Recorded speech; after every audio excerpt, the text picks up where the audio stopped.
اللهم صل على سيدنا ومولانا محمد وعلى آل سيدنا ومولانا محمد وبارك وسلم. الحمد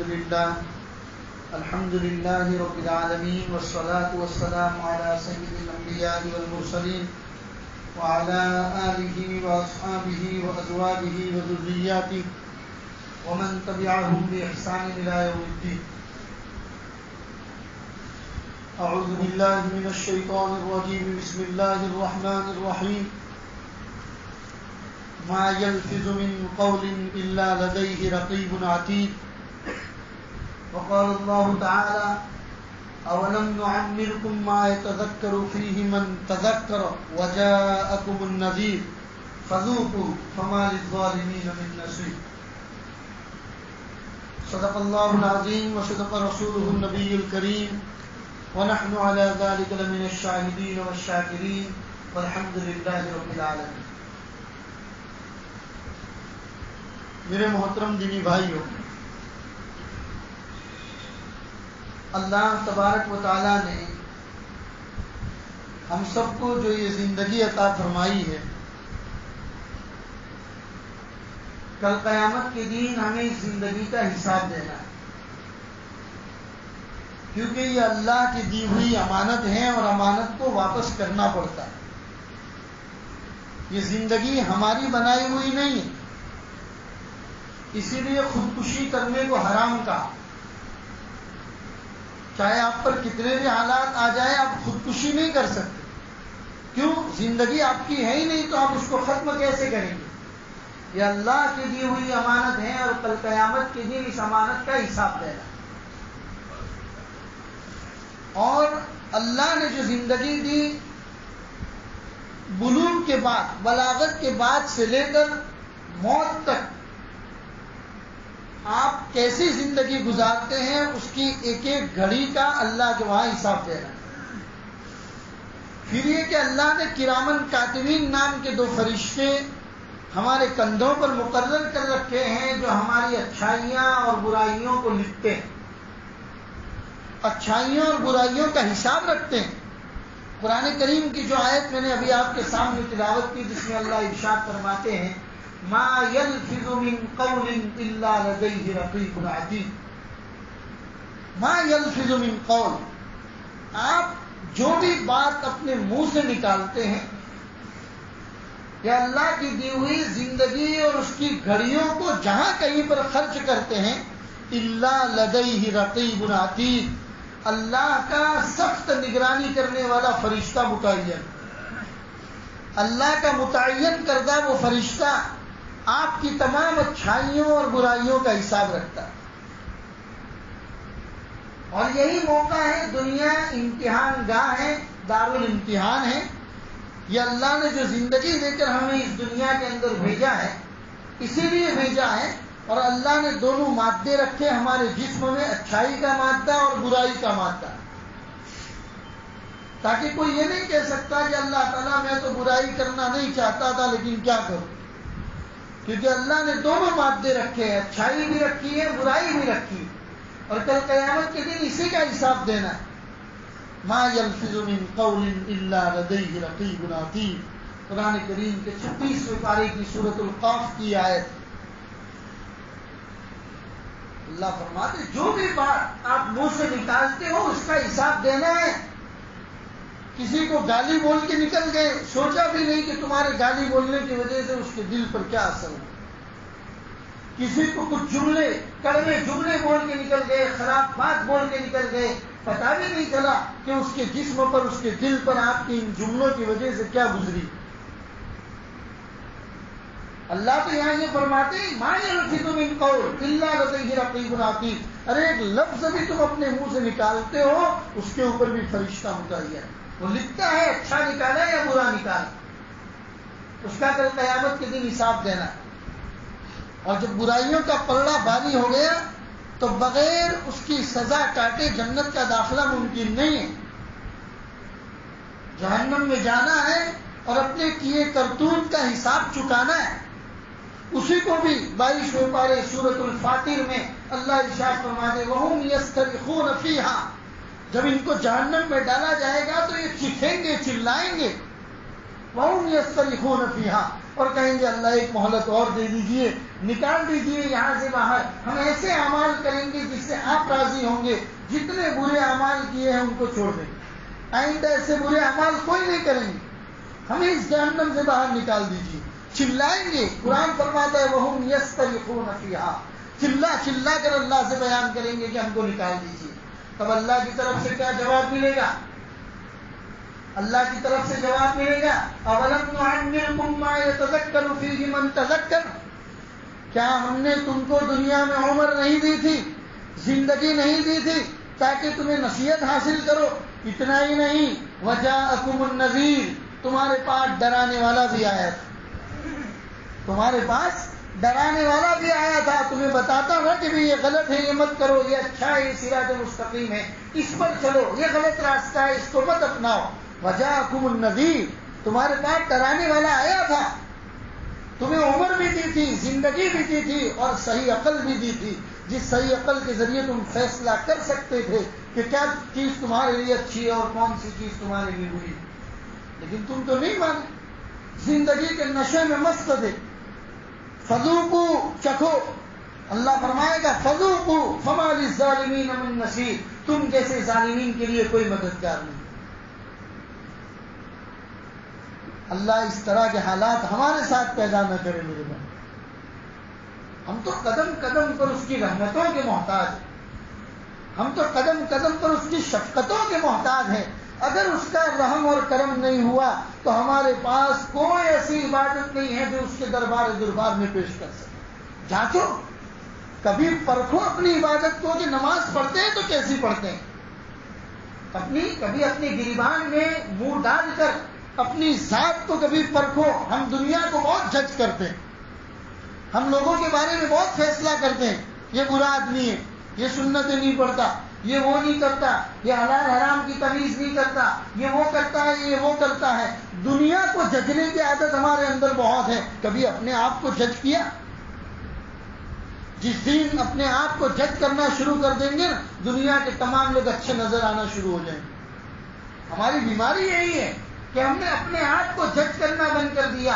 محمد رسول اللہ صلی اللہ علیہ وسلم کی یہ تعلیم ہے کہ اگر تم اپنے آپ کو جج کرو، رات کو بستر پر سونے جانے سے پہلے 5 منٹ نکال کر محاسبہ نفس کرو، اپنے نفس کا حساب لو کہ میں پورے دن 5 وقت کی نماز اگر میں نے پڑھی تو میں نے کیسی پڑھی؟ کیا میری نماز ایسی ہے کہ میں اپنے اللہ کے دربار میں پیش کر سکوں؟ میں نے 1، 2، 5، 10 روپیہ اگر کسی کو صدقہ دیا تو میں نے کس نیت سے دیا؟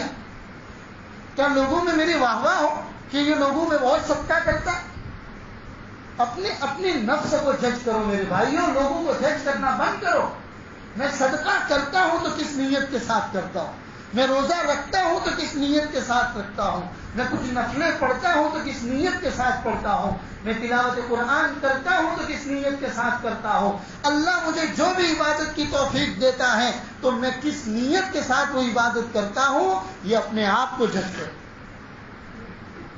ہمیں دوسروں کو جج کرنے کی عادت ہے، اور جس دن ہم اس بیماری کا شکار ہوئے ہیں اس دن سے ہماری گاڑی ریورس ہونا شروع ہو گئی۔ دنیا کی ترقی کی منزلیں طے کرنا ہم نے بند کر دیا، ایسا لگتا ہے کہ ہمارے لیے ترقی کی سیڑھیاں توڑ دی گئی، ترقی اب ہمارے پاس ہے ہی نہیں، تنزلی ہے، ریورس ہی ریورس ہے، عبادتوں میں ریورس آ گیا، اخلاق میں ریورس آ گیا، لوگوں کے ساتھ لین دین کے معاملات میں ریورس آ گیا، معاشرتی زندگی، اپنی بیوی بچوں کے ساتھ جب ہم اچھے سلوک کے ساتھ نہیں رہ سکتے تو ہم دوسروں کے ساتھ کیا اچھا سلوک کریں؟ اور جس دن سے ان تمام چیزوں میں، عبادات میں، معاملات میں، معاشرات میں، اخلاق میں ریورس آنا شروع ہو گیا، ذلت کے ایسے گھڑے میں جا کے ہم لوگ گر گئے ہیں۔ ہر دن ایک نئی کہانی ہماری ذلت کی لکھی جاتی، ہر دن ایک نئی کہانی، اور سب تماشائی بن کے اس کا تماشا کر رہے ہیں۔ کوئی دن خالی نہیں جاتا کہ مسلم قوم کی ذلت کی کہانی نہ لکھی جاتی۔ پھر دوش دوسروں کو دیتے ہیں، دوش NGO کو دیتے ہیں، دوش دیگر پارٹیوں کو دیتے ہیں، کوئی آدمی اپنے آپ کو جج کرنے کے لیے تیار نہیں ہے۔ بار بار کہتا ہوں، چیخ چیخ کر کہتا ہوں، اپنے آپ کو جج کرنا شروع کرو۔ عبادتوں میں وہ جان پیدا کرو. کسی کو 2 روپیہ 5 روپیہ صدقہ دیتے ہو تو اس نیت کے ساتھ دو کہ تمہارا صدقہ آنے والی تمام مصیبتوں کو ہٹا کر رکھے, کیونکہ صدقہ میں وہ طاقت ہے. نبی اکرم صلی اللہ علیہ وسلم کا ارشاد ہے صدقہ میں وہ طاقت ہے. بڑی بڑی بیماریاں, بڑے بڑے حالات, بڑی بڑی مصیبتوں کو صدقہ روک دیتا ہے. اللہ خود ارشاد فرماتا ہے کہ جب میں کسی بستی پر عذاب اتارنے کا ارادہ کرتا ہوں اور دیکھتا ہوں کہ وہاں پر کچھ لوگ مسجدوں کو آباد کرنے والے ہیں تو میں اپنے عذاب کو روک دیتا ہوں. صدقہ میں بڑی طاقت ہے.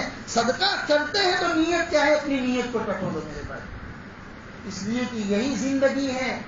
اس کے بعد چانس مانگیں گے تو بھی نہیں ملے گا.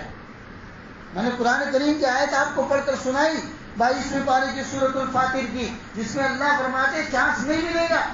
یہی دنیا کی زندگی ہے, یہی گولڈن چانس ہے تمہارے پاس, یہی تمہارے ہاتھ میں تمام چیزیں ہیں, چاہے اچھائی کرو چاہے برائی کرو. برائی کی وجہ سے جب جہنم میں ڈالا گیا تب کیا ہوگا؟ میں نے ابھی آپ کے سامنے آیت پڑھی, وَهُمْ يَصْطَرِخُونَ فِيهَا, چلا چلا کر اپنے اللہ کے سامنے کہیں گے اللہ ایک موقع اور دے دیجیے, بھیج دیجیے دنیا میں دوبارہ. اچھے اعمال کریں گے, برے اعمال کچھ نہ کریں گے, صرف اچھے ہی اعمال کریں گے. تب اللہ کی طرف سے ارشاد ہوگا اولم نعمرکم ما یتذکر فیہ من تذکر, ہم نے عمر نہیں دی تھی آپ کو, 60 سال کی عمر دی, 65 سال کی عمر دی, ارے 80 سال کے ہو گئے, اخلاق درست نہیں ہوئے تمہارے. دنیا کی تمام دھوپ اور چھاؤں تو تم نے دیکھ لیا, لیکن ابھی تک تم میں بات کرنے کی تمیز نہیں آئی. کب آئے گی پھر؟ 80 سال ہو گئے, تمہارے پیر قبروں میں لٹکنے لگے, تمہیں لوگوں سے بات کرنے کی تمیز نہیں آئی, تمہیں محمد رسول اللہ کے اخلاق دوسروں تک پہنچانے کی تمیز نہیں آئی. اولم نعمرکم ما یتذکر فیہ من تذکر, اللہ فرمائیں گے عمر نہیں دی تھی آپ کو, زندگی نہیں دی تھی آپ کو. من تذکر فی من تذکر, اگر چاہتے تو اس وقت نصیحت حاصل کر سکتے تھے, لیکن نہیں. اور اتنا ہی نہیں, ہم نے وجاءکم النذیر, ڈرانے والا بھی بھیجا تھا تمہارے پاس.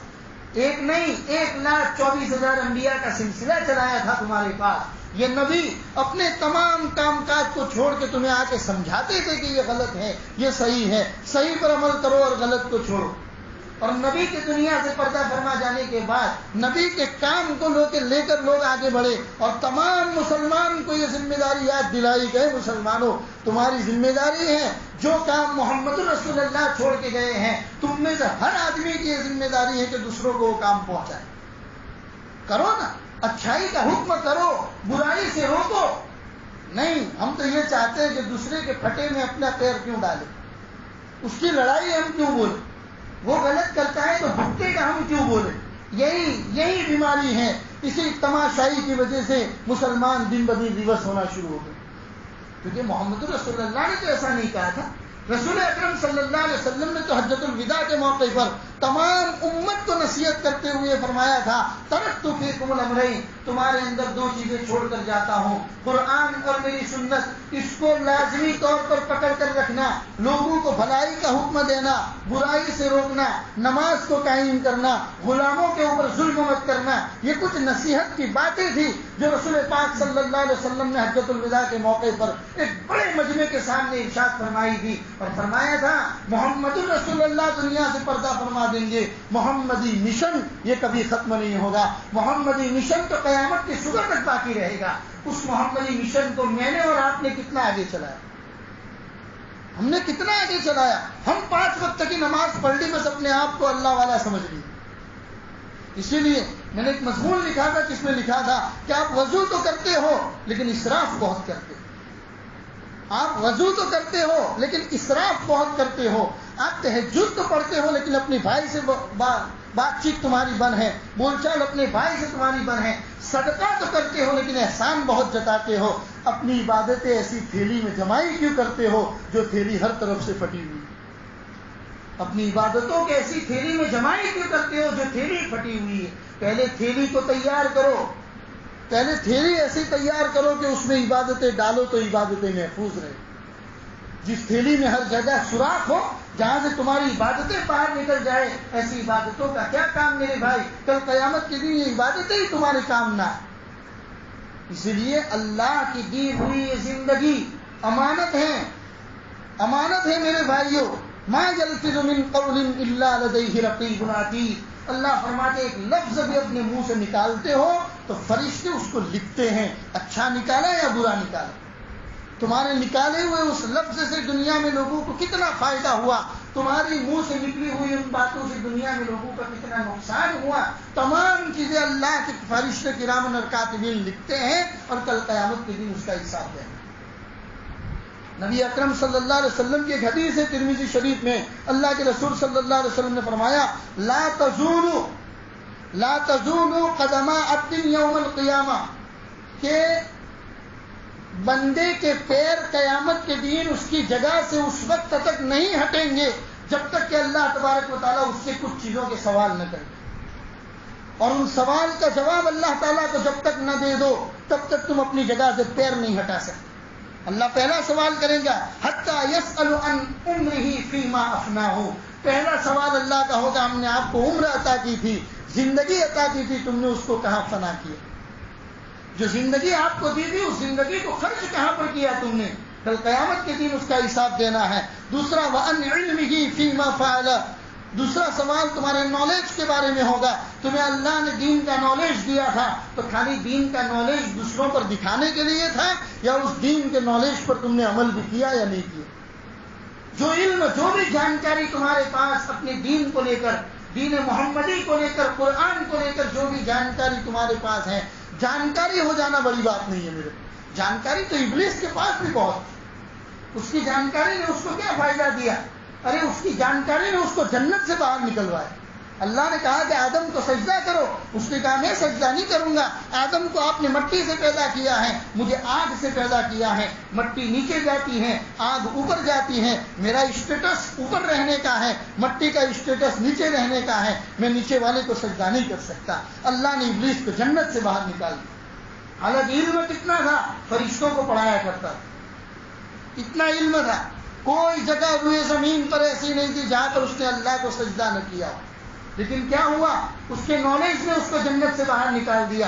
تو زیادہ جانکاری ہونا یہ بڑی بات نہیں ہے. جانکاری گھر سے تھوڑی ہو اپنے دین کو لے کر، لیکن اس جانکاری کے اوپر اگر تمہارا عمل ہے اور عمل بھی ایسا جو اللہ کے دربار میں قبول ہے تو تھوڑی جانکاری، تھوڑا علم بھی آپ کو جنت میں لے جانے کے لیے کافی.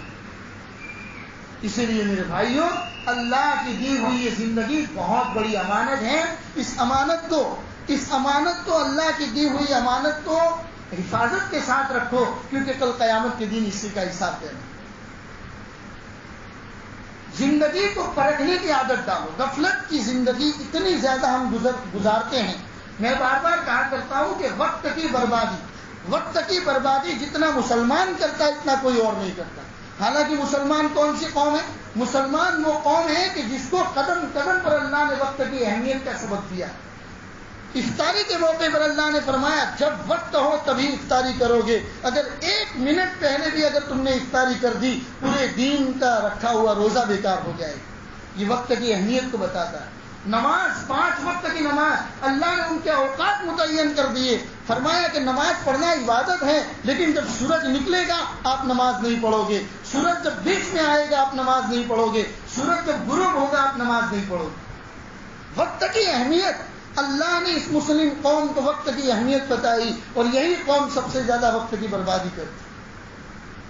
اعمال لوگوں کے سامنے تو اچھا بن کے رہنے کی عادت ہے، لیکن جب ہماری تنہائی کی بات آتی ہے، اکیلے رہنے کی بات آتی ہے تو ہماری زندگی اتنی خراب ہے کہ ہم لوگوں کے سامنے پیش نہیں کر سکتے.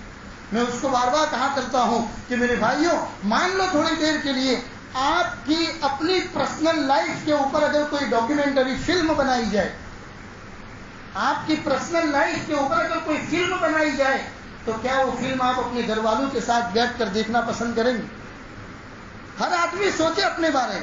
میں سب سے پہلے اپنی ذات کو کہتا ہوں کہ اگر ہماری پرسنل لائف کے اوپر کوئی فلم بنائی جائے تو کیا وہ فلم ہم اپنے بال بچوں کے ساتھ، ماں باپ کے ساتھ بیٹھ کر دیکھنا پسند کریں گے؟ نہیں کریں گے. ظاہر سی بات ہے کہ ہماری زندگی میں ایسی چیزیں ہیں کہ جو ہم اپنے ماں باپ بچوں کے ساتھ بیٹھ کر دیکھنا پسند نہیں کر سکتے.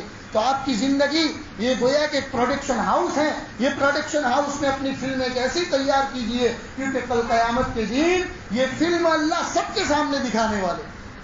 وہاں پر آپ کے ماں باپ بھی کھڑے ہوں گے، وہاں پر آپ کی اولاد بھی کھڑی ہوگی، وہاں پر آپ کی بیوی بھی کھڑی ہوگی، وہاں پر آپ کے چاہنے والے بھی کھڑے ہوں گے، وہاں پر وہ لوگ بھی کھڑے ہوں گے جو آپ کو دنیا میں عزت دیتے تھے. ان کو جب پتا چلے گا کہ ان کی فلم دنیا کی تو ایسی تھی تو وہ تھوکیں گے آپ کے اوپر. اس لیے میرے بھائیوں، دنیا کی زندگی جو اللہ نے دی ہے اس کی اہمیت کو سمجھو، اہمیت کو سمجھو. سب سے پہلے اپنی عبادتوں کو درست کرو، اپنی عبادتوں کو درست کرو. عبادتوں کے بعد نمبر آتا ہے اپنے معاملات کو درست کرو. جہاں پر ہمارے معاملات ہوتے ہیں، چاہے وہ لین دین کے معاملات ہو، کاروبار کے معاملات ہو، اپنے معاملات کو درست کرو. جن کے حقوق ہمارے اوپر واجب ہوتے ہیں ان کو حقوق کو ادا کرنے کی کوشش کرو، کیونکہ موت کا کوئی ٹھکانہ نہیں ہے. لوگ اچانک دنیا سے چلے جاتے ہیں، گھر والوں کو پریشان کر کے جاتے ہیں، لاکھوں روپے کا قرض چھوڑ کر جاتے ہیں. گھر والوں کے پاس اتنا پیسہ بھی نہیں ہوتا کہ جس کی وجہ سے اس قرض کو ادا کر سکے. پھر بتاتے کیا ہیں کہ بھائی جلدی ادا کرو تاکہ مرنے والا چھوٹ جائے. ارے بھائی کیوں چھوٹے؟ وہ کر کے گیا ہے تو اسی کو بھگتنا پڑے گا. تم پورا دنیا کے اندر قرض اتنا کر کے گئے، لوگوں کے ساتھ معاملات اتنے خراب کر کے گئے، اور تمہارے ماں باپ اور تمہاری اولاد کیوں بھگتے؟ اپنی زندگی میں اللہ نے عقل دی تھی، اس عقل کے ذریعے تم صحیح اور غلط کی تمیز کر سکتے تھے، اپنے معاملات کو درست کر سکتے تھے. لوگوں کے ساتھ لین دین کا معاملہ کرو. قرآن کریم میں اللہ نے ارشاد فرمایا، یا ایھا الذین آمنوا اذا تداینتم بدین الی اجل مسمى فاکتبوا. فاکتبوا آرڈر کا سینٹینس ہے یہ، اور جس میں آرڈر ہے اللہ فرماتے ہیں ایمان والوں جب لوگوں کے ساتھ لین دین کا معاملہ کرو تو لکھ دیا کرو، تاکہ پتہ تو چلے تم نے لوگوں کو دیے کتنے ہیں اور لوگوں کے پاس سے تمہیں لینے کتنے. اپنی زندگی کو صاف اور شفاف رکھو تاکہ کل قیامت کے دن پہلی مرتبہ جب محمد رسول اللہ کا سامنا ہو تو کہہ سکو کہ نبی ہم آپ ہی کے امتی ہیں، ہم آپ کے سفارش کے محتاج ہیں. ایسی زندگی برباد کر کے نہ جاؤ میرے بھائیوں کہ کل اللہ کے رسول سے آنکھ ملاتے ہوئے شرم آئے.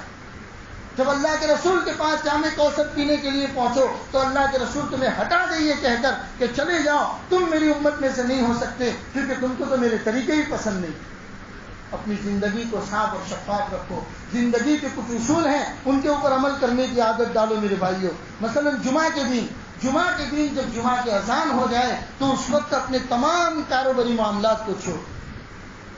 قرآن کریم کے 28ویں پارے میں جو سورۃ الجمعہ ہے جس میں اللہ نے فرمایا یا ایھا الذین آمنوا اذا نودی للصلاۃ من یوم الجمعہ، جب تمہیں جمعہ کے دن پکارا جائے اللہ اکبر کہہ کر، فاسعوا الی ذکر اللہ، تو دوڑو اللہ کے ذکر کی طرف. لپو فاسعوا کا اگر صحیح میننگ تمہارے سامنے بیان کیا جائے تو یہ ہوگا اگر گھی کا گھڑا اگر اوور فلو ہو رہا ہے تو چھوڑ دو اس کو اور آ جاؤ اللہ کے گھر کی طرف. فاسعوا الی ذکر اللہ. آگے فرمایا وذروا البیع، خرید و فروخت کو بولتے ہیں. ارے خرید و فروخت کو چھوڑ دو، تمہارے مقدر کی روزی کوئی نہیں جانے والی. اگر تم اپنے کسٹمر کو یہ کہو گے جمعہ کی اذان ہو رہی ہے، میرا اللہ مجھے بلا رہا ہے، مجھے جانا ہے، ہو سکتا ہے کہ اس کسٹمر کے دل میں اللہ تبارک و تعالیٰ تمہاری عزت پیدا کر دے. آئندہ خود بھی آپ کی دکان سے سودا کرے گا، دوسروں کو بھی آپ کی دکان پر لے کر آئے. یہی تو کاروبار کی برکت ہے. قرآن نے فرمایا فاسعوا الی ذکر اللہ وذروا البیع، خرید و فروخت کو چھوڑ دو. ہاں جب جمعہ کی نماز پڑھ لو فانتشروا فی الارض، تو پھیل جاؤ زمین کے اندر اور اللہ کا رزق تلاش کرو. یہ احکام ہے شریعت کے میرے بھائیو. یہ صرف بیان کے اندر سننے کے لیے نہیں ہے. میں بارہا کہتا ہوں کہ یہ صرف نالج بڑھانے کے لیے نہیں ہے، جانکاریاں بڑھانے کے لیے نہیں ہے، اس کو اپنی زندگی میں اپنانے کے لیے. اللہ ہم سب کو اس پر عمل کی توفیق عطا فرمائے میرے بھائیو. بہت ساری چیزیں ضرورت کی بات اہم چیزیں ہوتی ہیں جو لکھ کر لے آتا ہوں تاکہ لوگوں کو بتا سکوں. اپنے اخلاق درست کرے، معاملات درست کرے، معاشرت درست کرے، بیوی بچوں کے ساتھ اپنے رہن سہن کو درست کرے. طلاق کے معاملات دن بدن بڑھتے جا رہے ہیں. لڑکیاں ناراض ہو کے اپنے گھر پہ بیٹھتی ہیں، میکے میں چلی جاتی ہے، شکایتیں دونوں طرف سے آتی ہیں. اپنے معاملات کو درست نہیں کر پاتے، معاشرت کو درست نہیں کر پاتے، عبادتوں کو درست نہیں کر پاتے. تو یہ زندگی ہے کس کے لیے میرے بھائیوں؟ اللہ نے زندگی دی ہے اور اس کا حساب دینا ہے، تو کیا حساب دیں گے ہم؟ عبادتیں بھی ٹھیک نہیں، معاملات بھی ٹھیک نہیں، معاشرت بھی ٹھیک نہیں، بہنوں کے حقوق دبا کر بیٹھے. شادی بیاہ کے موقع پر